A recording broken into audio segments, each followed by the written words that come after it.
The Little Prince. To Leon Word. I ask the indulgence of the children who may read this book for dedicating it to a grown-up. I have a serious reason. He's the best friend I have in the world. I have another reason. This grown-up understands everything, even books about children. I have a third reason. He lives in France, where he is hungry and cold.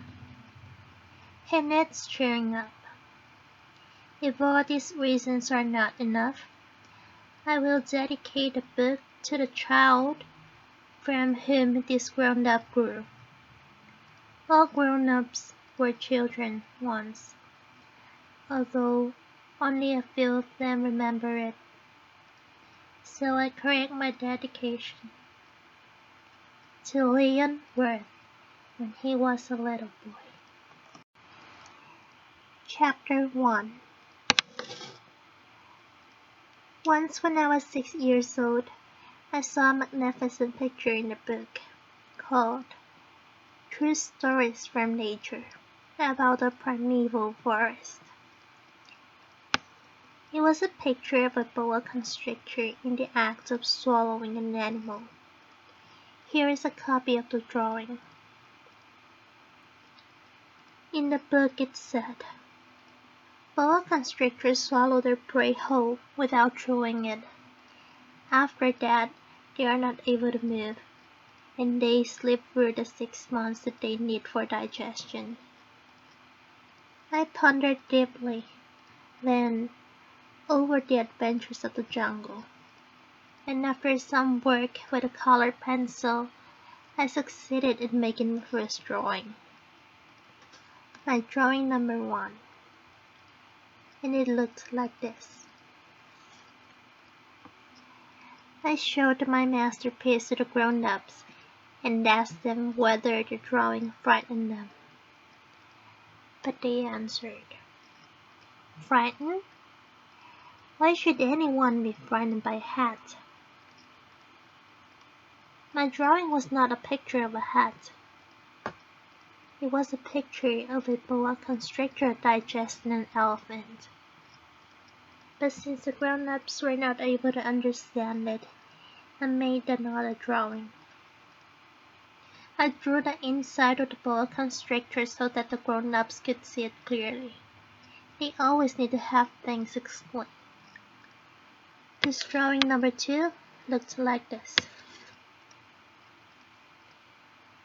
The grown-up's response this time was to advise me to lay aside my drawings of boa constrictors, whether from the inside or the outside, and devote myself instead to geography, history, arithmetic, and grammar. That is why at the age of 6 I gave up what might have been a magnificent career as a painter. I had been disheartened by the failure of my drawing number 1 and my drawing number 2. Grown-ups never understand anything by themselves, and it is tiresome for children to be always and forever explaining things to them. So then I chose another profession and learned how to pilot airplanes. I have flown a little over all parts of the world, and it is true that geography has been very useful to me. At a glance, I can distinguish China from Arizona. If one gets lost in the night, such knowledge is valuable.